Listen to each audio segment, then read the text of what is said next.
Hi and welcome to the national language processing course. मैं हूं Fahd Hussain. उम्मीद करता हूं बहुत अच्छे मिजाज में होंगे। प्रीवियसली कुछ सेशंस से हमने मशीन लर्निंग को एनएलपी में इम्प्लीमेंट करना देखा और classification which mean text classification को करते हुए हमने डिफरेंट क्लासिफिकेशन एल्गोरिथम को सुपरवाइज लर्निंग से अप्लाई किया। इस सेशन पे उसी चीज़ को हम मज़ीद बूस्ट और आगे लेकर चलेंगे और नाइफ बेस्ड क्लासिफिकेशन एल्गोरिथम को अपने स्पैम और हैम बेस्ड क्लासिफिकेशन डेटा पर इस्तेमाल करेंगे। लिहाजा वीडियो को फर्दर स्टार्ट करने से पहले मैं बताते चलूँ कि इससे रिलेटेड प्रीवियसली जितनी वीडियो हैं वो मेरे यूट्यूब चैनल पर मौजूद हैं। आप फाद हुसैन CS से सर्च करके मेरे यूट्यूब चैनल पर आ सकते हो और इस पर क्लिक करके आप इसके प्लेलिस्ट पर जाओगे और तमाम वीडियोस जो कि डिफरेंट डिसिप्लिन्स की हैं वो आपको यहाँ से मिल जाएंगी। विद ईज़ आप इन्हें वॉच कर पाएंगे।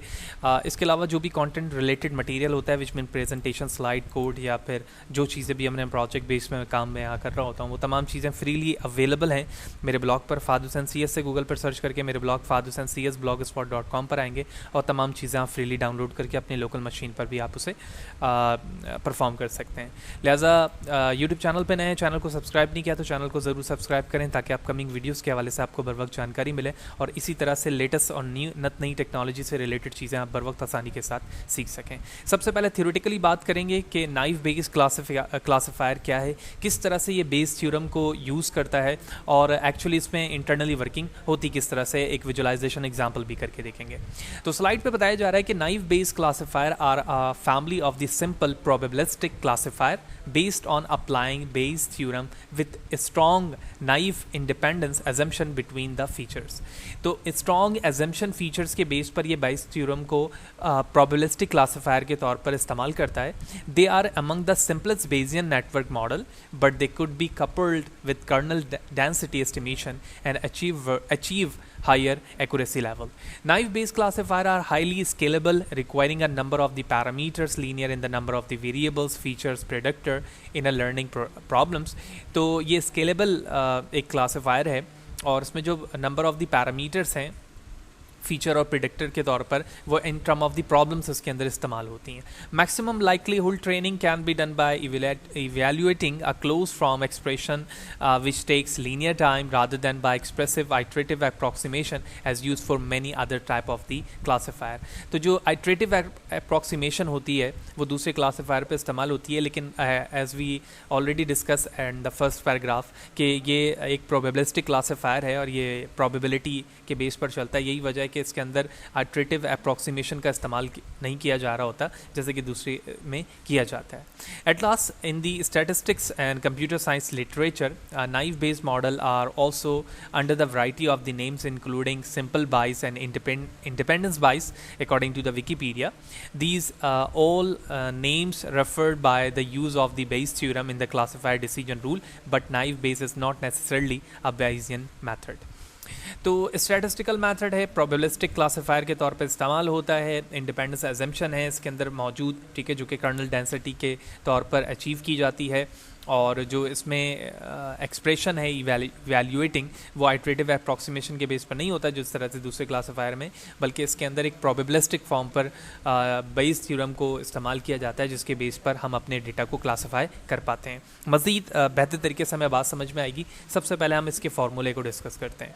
तो स्लाइड पर आप देख रहे हैं कि हमारे पास नाइफ बेस या बेस थ्योरम का वो क्लासिफायर फार्मूला मौजूद है जिसके बेस पर प्रोडक्शन या क्लासिफिकेशन होती है। सबसे पहले हम इसे समझते हैं कि पढ़ते किस तरह से। यहाँ A और B जो है वो एक इवेंट्स हैं, ठीक है, और P stand for the probability, which mean मैं कह सकता हूँ कि जो प्रोबेबिलिटी है, probability of A into B, इसको रीड करने का तरीका है probability of A given B is true. यानी A की प्रोबेबिलिटी क्या है जब B हमारे पास ट्रू होता है, तो ये बराबर है probability of B when A is true multiply by probability of A divide by all values divide by probability of B, where AB is the event, probability of AB, probability of A given B is true, or B is given A is true, whereas P of A or P of B the independent probabilities of A and B। अब इस फॉर्मूले को तो हमने visualisation तौर पे देख लिया, एग्जाम्पल देखेंगे तो और भी बेहतर तरीके से बात समझ में आएगी कि एक्चुअली ये नाइफ बेस किस तरह से प्रोबेबिलिटी बेस्ड एजम्पशंस के तौर पर अपने डेटा को क्लासिफाई करता है। एक एग्जाम्पल देखते हैं। तो इस एग्जाम्पल के अंदर हम देख रहे हैं कि हमारे पास जो एक पिकनिक डे एग्जाम्पल है, you are planning a picnic today but the morning is cloudy, ठीक है, हमने प्लानिंग की है आज पिकनिक की लेकिन जो मॉर्निंग टाइम है वो क्लाउडी है।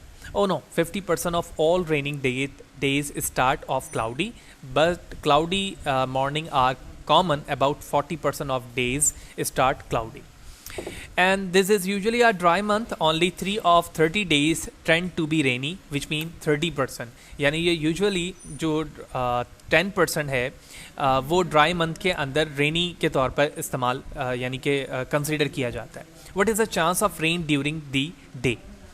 So we will use rain to mean rain during the day and cloud to mean cloudy morning. यानी मैं rain का लफ्ज़ इस्तेमाल कर रहा हूँ, उसका मतलब है raining है, और cloud का मतलब इस्तेमाल कर रहा हूँ तो cloudy morning. The chance of rain given cloud is written the probability of rain. यानी मुझे probability of rain मालूम करना है जब cloudy weather true हो, जब हो. तो यही बताया जा रहा है, जो chance of rain given cloud is written in probability of rain और बी. तो इस चीज़ को अगर हमने प्रीवियस वाले फार्मूला से देखें तो और भी बेहतर तरीके से ये हमें बात समझ में आएगी कि प्रोबेबिलिटी ऑफ बी क्या चीज़ है यहाँ पर, रेन.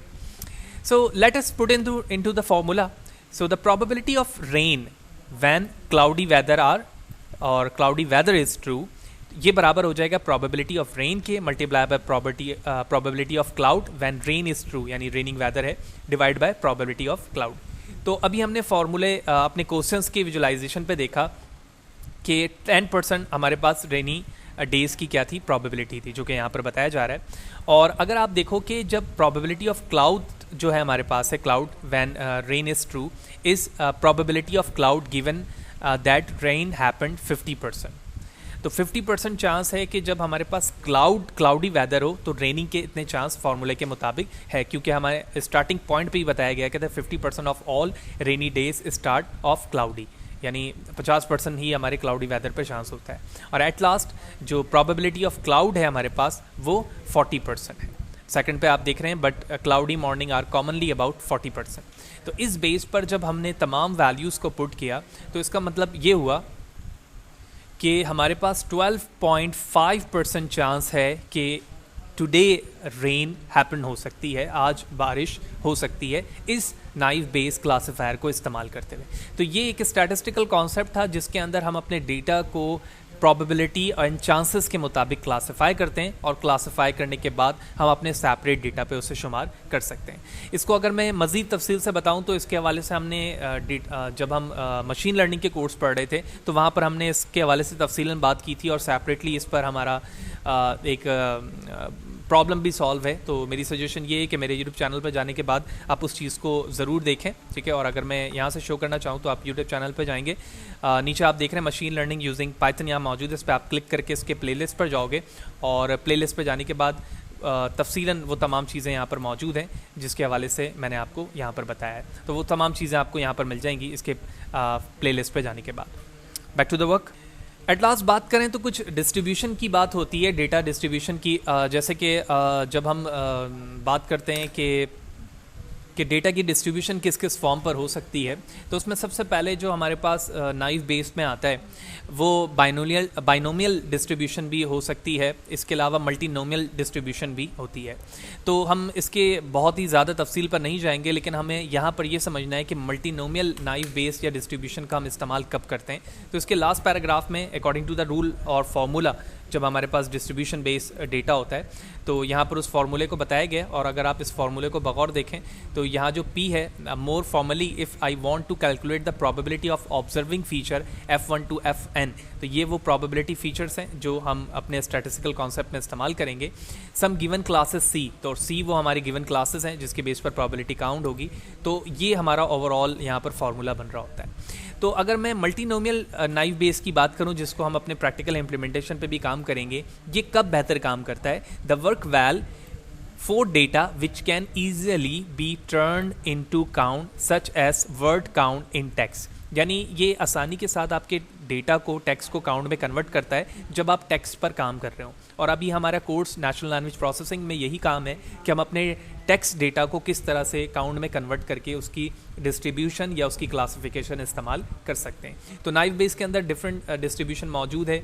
गॉसियन डिस्ट्रीब्यूशन मौजूद है, इसी तरह मल्टीनोमियल डिस्ट्रीब्यूशन मौजूद है। तो इस वक्त हम मल्टीनोमियल डिस्ट्रीब्यूशन का इस्तेमाल करेंगे ताकि हम अपने टेक्स्ट डेटा को काउंट में कन्वर्ट करके बड़े आसानी के साथ उसकी डिस्ट्रीब्यूशन और क्लासिफिकेशन कर सकें।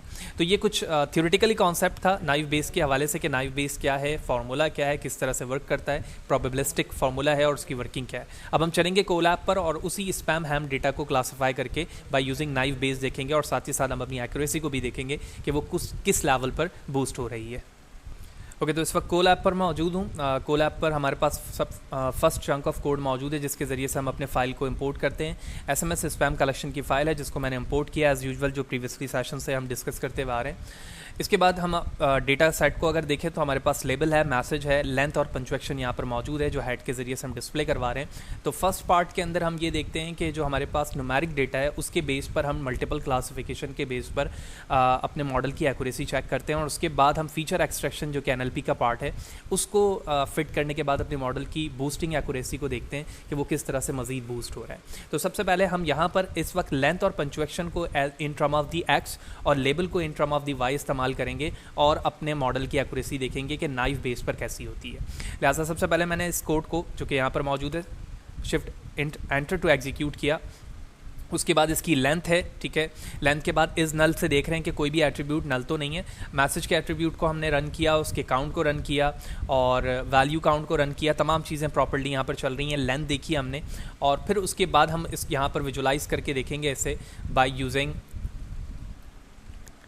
तो हमने विजुलाइजेशन के लिए यहाँ पर पंक्चुएशन बेस पर विजुलाइजेशन की है कि स्पैम और हैम पे पंक्चुएशन की क्या विजुलाइजेशन है जो यहाँ पर आप देख रहे हो, क्योंकि क्वांटिटी में स्पैम हमारे पास कम है और हैम ज़्यादा है तो इसकी विजुलाइजेशन हो रही है।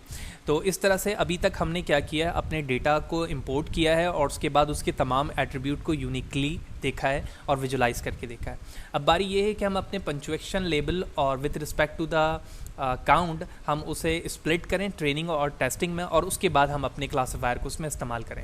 लिहाजा इसके लिए हमने सबसे पहले यहाँ पर पंक्चुएशन और लेबल को एक्स एंड वाई पे डिवाइड किया है डिपेंडेंट और इंडिपेंडेंट डेटा में, where X is combination of length and punctuation count, where Y is a label ham और स्पैम बेस।